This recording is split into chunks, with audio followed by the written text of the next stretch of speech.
Nesse vídeo eu quero te provar que escrever fichamentos ou tomar notas de estudo é a melhor maneira de você conhecer e refletir sobre um texto e sobre qualquer outro conteúdo que você queira estudar. Sim, porque você pode escrever fichas de leituras também de vídeos, podcasts, reportagens e tudo que você encontra na internet. Muita gente acredita que basta você ler, repetir em voz alta ou grifar um texto para aprender o que está sendo dito. E eu, como sou pesquisador acadêmico há mais de 15 anos, eu posso dizer com certeza que mais da metade do que eu aprendo de um texto acontece quando eu estou fazendo um fichamento. É por isso que eu adoro fazer fichamentos e eu vou mostrar para vocês que essa técnica não precisa ser complicada, embora demande um certo esforço, porque na verdade, né, gente, todo aprendizado demanda um esforço, mas ele pode ser simples e eu vou te mostrar um passo a passo para você implementar no seu dia a dia, para aprender de forma muito mais eficaz com todos os vídeos, podcasts, textos, artigos, livros que você quiser ler e consultar. Até eu, que tenho uma memória elétrica vegetal,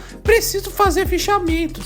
E quem conhece o canal sabe que eu gosto de explicar fazendo, então eu vou mostrar como eu faço o fichamento na prática de um texto que defende justamente a importância de tomar notas. E de quebra a gente vai fazer uma crítica sobre a forma como a internet veio se constituindo nos últimos anos e como a gente pode ter uma experiência online muito melhor. E se você se interessou por esse vídeo, eu te convido a se inscrever no canal, ativar o sininho de notificações, porque aqui a gente fala muito sobre técnicas de aprendizado e criação de ideias para estudantes, pesquisadores e todo mundo que gosta de refletir criticamente e criativamente sobre suas ideias.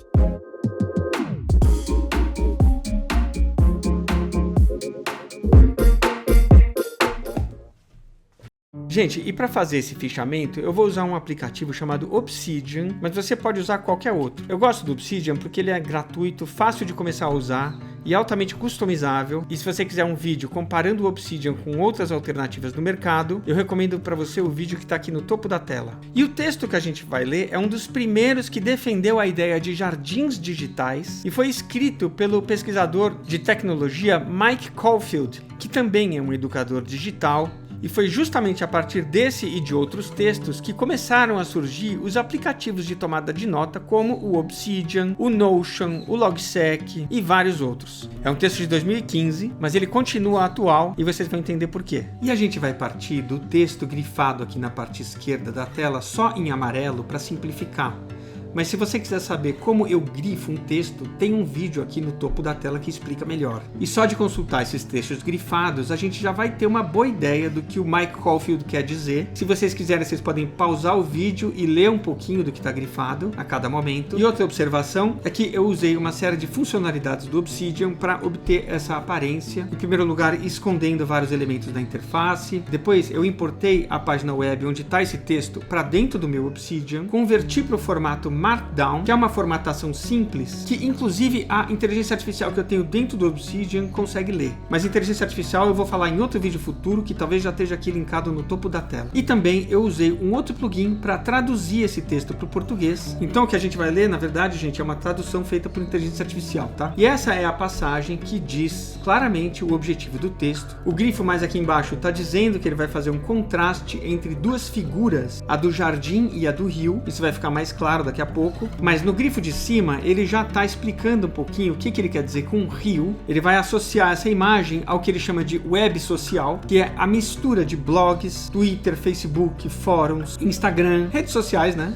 A um modelo empobrecido para aprendizado e pesquisa. E vai falar da importância da gente usar a web não para só interagir no meio desses rios, mas também para acumular e conectar conhecimento de forma mais pessoal e reflexiva, que é a figura do jardim. E na minha experiência, o mecanismo fundamental do fichamento é a construção de tópicos dentro dos quais a gente vai associando progressivamente todas as passagens que são relevantes para aquele tópico. Então, por exemplo, eu vou escrever aqui um tópico que no Obsidian é dessa maneira, com cerquilha, espaço, síntese dos dois modelos. E aí, com base no que eu já conheci do fichamento, eu sei que eu vou precisar de um subtópico com duas cerquilhas para falar do jardim e de outro para falar do rio. E aí eu já vou colocar aqui, né, gente, um primeiro item que associa o rio à web social web como conversa. Eu vou fazer referência ao parágrafo 51, que vocês podem ver que está aqui no cantinho, olha, que o Obsidian me dá essa numeração dos parágrafos, que é uma forma simples, na verdade é a mais simples de todas, para fazer referências internas aos textos dentro do Obsidian. Existem outras melhores, mas eu não vou me aprofundar nisso, senão o vídeo vai perder o foco, tá, gente? Então eu vou usar, olha só como é que eu faço. Normalmente isso é a página de um PDF ou de um livro, né? Então, página 51, digamos, aqui no caso é um parágrafo. E o Jardim é um modelo para aprendizado mais solitário, integrativo e conectado. Isso vai ficar claro daqui a pouco. Numa primeira passagem, o fichamento precisa ir registrando esses termos, e é assim que a gente vai digerindo e sistematizando informações que estão em diferentes pontos do texto. A gente vai reunindo elas e depois vai consolidando elas. Nesse ponto, o Caulfield diz que as metáforas do jardim e do rio não foram inventadas por ele. Tem uma tradição de outros textos que se referem ao assunto. O jardim é associado à ideia de hipertexto, que são, na verdade, a imagem de uma teia de textos interligados, né? E essa imagem do jardim é interessante porque mostra o mesmo jardim em diferentes épocas do ano e pontos de observação. E a imagem ajuda a entender essa passagem que está aqui embaixo, que argumenta que dentro de um jardim existem múltiplos caminhos que você pode ir tomando e nunca o mesmo percurso se repete. Ou seja, dentro de um hipertexto de um jardim, que está na origem da concepção da internet, a gente pode ir navegando por múltiplos links para construir uma experiência única a cada momento e reflexões únicas também, idealmente, né? Que é o que vai ficar claro daqui a pouco. Mas eu vou acrescentar aqui que o jardim favorece múltiplas leituras. 58. Avançando nos meus grifos, a gente tem a definição do modelo do rio, que é o que a gente vê em Twitter, Facebook, etc. Onde a gente tem um desfile interminável de informações e postagens. E como diz aqui o autor, a gente não escolhe os caminhos, mas a gente pula dentro do rio e observa o fluxo e interage com o fluxo. Não somos nós que nos movemos, mas é o fluxo que se move e a gente está parado. A não ser que você esteja fazendo uma dancinha de TikTok. Acho que é mais ou menos isso, né? Mas o essencial do rio é a serialização. Então existe um único caminho ordenado no tempo e centrado na experiência de cada um. Então eu vou escrever aqui essa ideia que eu tive, que acho que é boa. Olha só, uma ideia que eu tive durante o fichamento.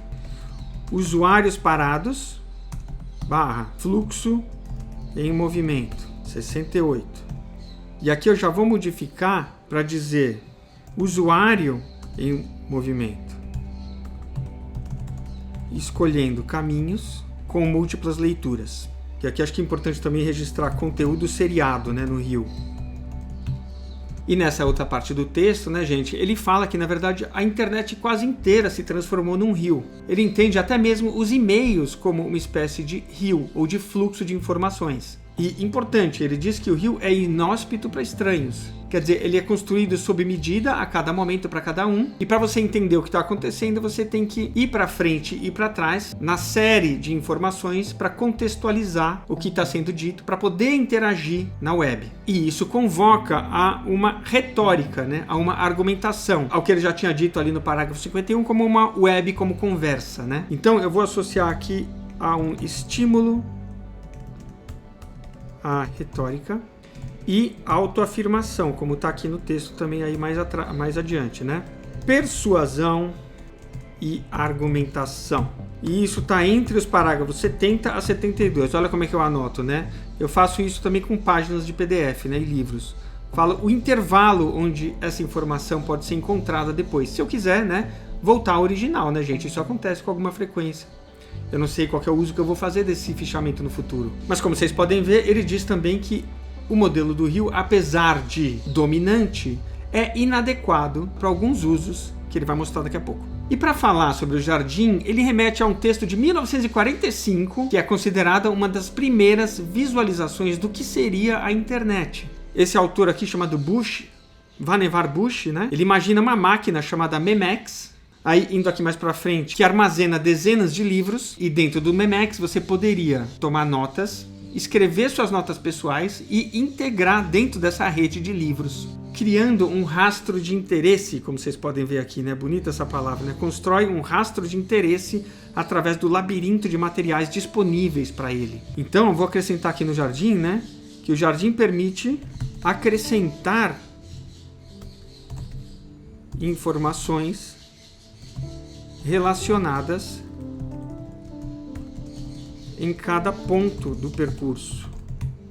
Estou falando um pouco com as minhas palavras, né? Mas isso é um exercício importante também, né? Parágrafo 78. E eu avancei para uma importante observação que diz que dentro do Memex os links são criados também pelos leitores, não só pelos escritores ou por quem posta conteúdo, né? Então no Jardim os links são criados por escritores e também leitores ou leitoras, né? 88. Enquanto que no Rio os links são criados só pelas autoras ou autores.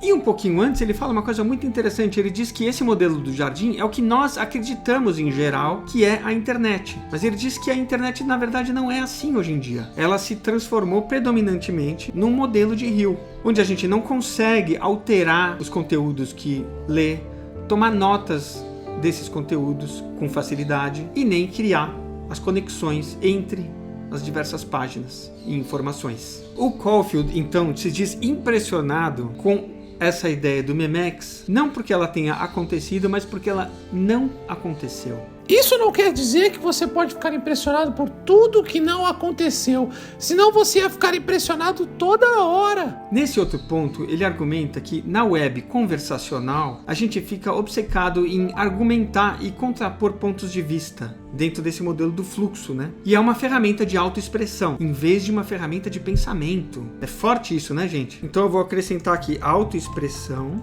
106. Vou até dar um tópico diferente aqui e vou colocar aqui em contraste ferramenta de pensamento, 106, e ferramenta de autoexpressão. Aí quando eu for consolidar esse fichamento, eu acredito que eu vou ler, né? Ferramenta de e ferramenta de. E aí eu vou conseguir marcar melhor o contraste entre os dois modelos. Vamos ver. E nesse trecho eu já mostro um pouquinho o fichamento que eu fiz, abrindo um novo tópico, que é o panorama histórico que ele faz da web. Panorama rápido, né? Mas para mim foi muito interessante de entender. Quer dizer, ele diz que nos primeiros anos as páginas web eram estáticas e não dava para editar nem copiar nada, que é o que na verdade as pessoas chamam de web 1.0, né? Depois, a partir da virada do século, alguns desenvolvedores e usuários chegaram no modelo do blog, onde você tinha postagens seriadas que permitiam interações e comentários, formando então o que o Caulfield chamou de um riacho prototípico. E aí, a partir de 2006, veio Twitter, Facebook e tal, que integraram a esse modelo conversacional do blog uma página pessoal que cada um podia ter, com postagens ordenadas cronologicamente. E é isso que a gente vive até hoje, né, gente? Só que aqui em 2014 já estava surgindo esse movimento que defendia o modelo de um jardim. E agora eu vou abrir um outro tópico dedicado à Wikipédia para mostrar o que ele considera como o melhor exemplo de um jardim. Porque sim, gente, a Wikipédia, como ele diz, seria um modelo onde os usuários também podem escrever, conectar ideias e páginas. Mas ele fala, gente, a Wikipédia é mantida por pouco mais de 30 mil pessoas no mundo na época, né?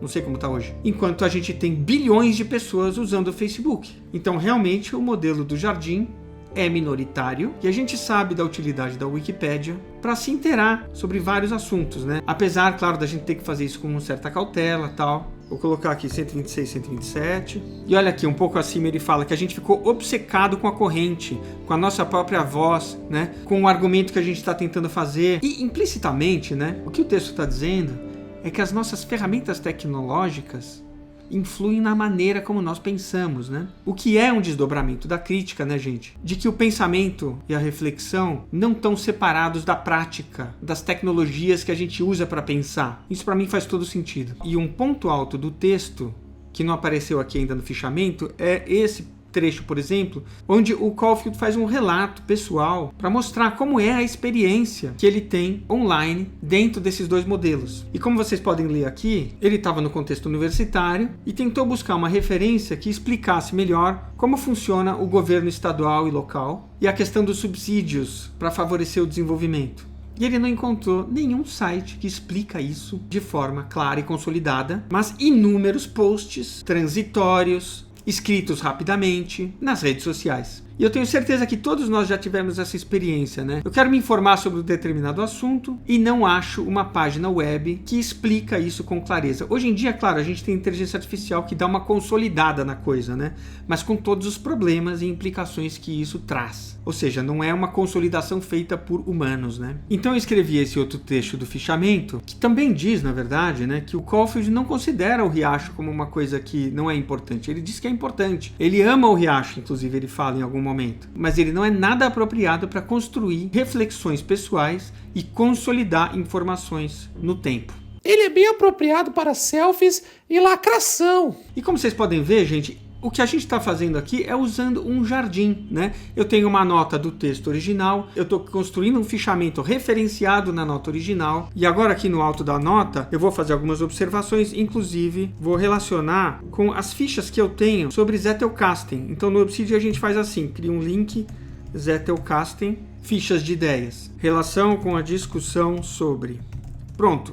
Acabei de mostrar como que um jardim funciona na prática, né? Eu posso criar múltiplos links para essa nota que eu tomei e assim a gente vai criando caminhos, ou seja, vários links que a gente pode ir surfando entre eles. E isso é justamente a essência do Zettelkasten, do hipertexto e dessa ideia original que a gente tinha de internet. Eu queria mostrar para vocês também, gente, que essa janela lateral do Obsidian permite que a gente navegue pelo texto clicando nos tópicos. Isso é muito bom para textos mais longos. E a gente também pode clicar, arrastar e soltar para mudar a ordem dos conteúdos e colocar o mais importante no topo. É por isso que esse tipo de aplicativo é maravilhoso e eu queria aproveitar esse ponto da discussão para te convidar a aprender o Obsidian comigo. Convido você a dar uma olhadinha no link da descrição do vídeo, onde tem informação para as minhas mentorias e provavelmente para os cursos que já devem estar gravados, que vão estar gravados daqui a pouquinho. E claro, com vários outros vídeos que tem aqui gratuitamente no meu canal do YouTube e em outros canais também. Como pesquisador acadêmico, eu considero que a minha vida mudou radicalmente depois que eu comecei a usar esse tipo de sistema e a praticar o que o Caulfield chama de jardim.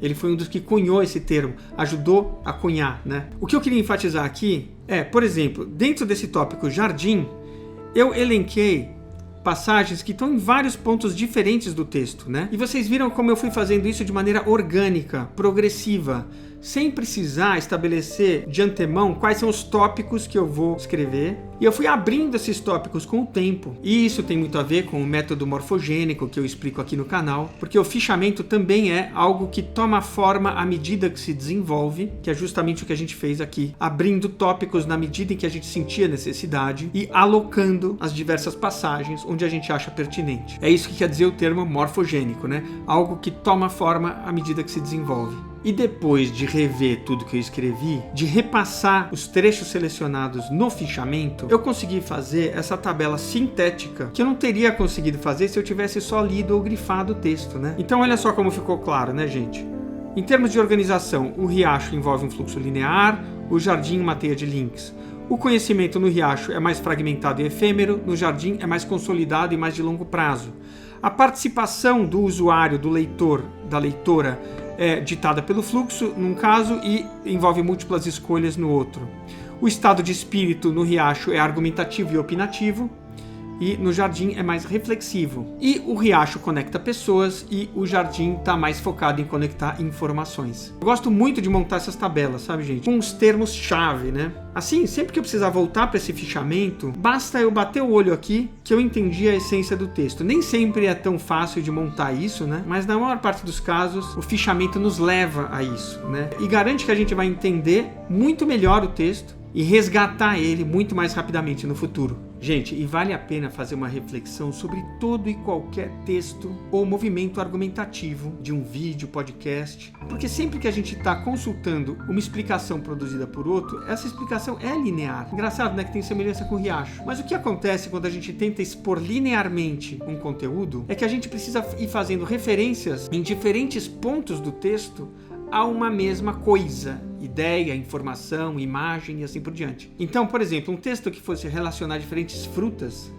ia começar dizendo, na introdução, eu vou falar sobre a banana, a maçã e a pera e A banana é mais ou menos uma fruta alongada, tem mais energia. A maçã é uma fruta que tem mais fibra e assim por diante. Logo depois, no texto, na sequência, eu vou ter que explicar melhor o que é a banana, quais são as vitaminas que ela envolve, etc. Depois eu vou mudar para maçã, eu vou falar da pera também. Depois eu vou falar dos problemas da pera, que ela não é tão nutritiva em alguns aspectos e tal. Depois eu vou falar dos problemas de comer banana e de alguma deficiência que isso pode trazer se eu não comer outras frutas e assim por diante. O que acontece é que ao longo da exposição eu falei da banana várias vezes, da maçã e da pera também. E o que o fichamento faz é reunir as diversas passagens que eu falei de cada uma dessas frutas com o propósito de organizar e reagrupar as informações. Porque no texto linear isso não é possível. Você tem que sempre fazer relações internas entre o que você disse antes e o que você vai dizer depois, porque um texto linear é um fluxo temporal. E o fichamento, ele quebra um pouco a linearidade temporal da informação e sistematiza os conteúdos de forma mais imediata. É isso que eu queria explicar. Esse é o mecanismo central, para mim, do que é um fichamento. Gente, acessem a descrição do link, porque eu coloquei um pequeno texto, ou trechos de um texto muito interessante, que está relacionado a esse que a gente viu, e que pode servir como exercício para vocês escreverem um fichamento. E eu gostaria que vocês escrevessem aqui no comentário como foi o exercício de fichar esse texto. E no documento que vocês baixarem vai ter também o resumo do que a gente falou aqui no vídeo. E agora vamos colocar essa teoria toda em prática.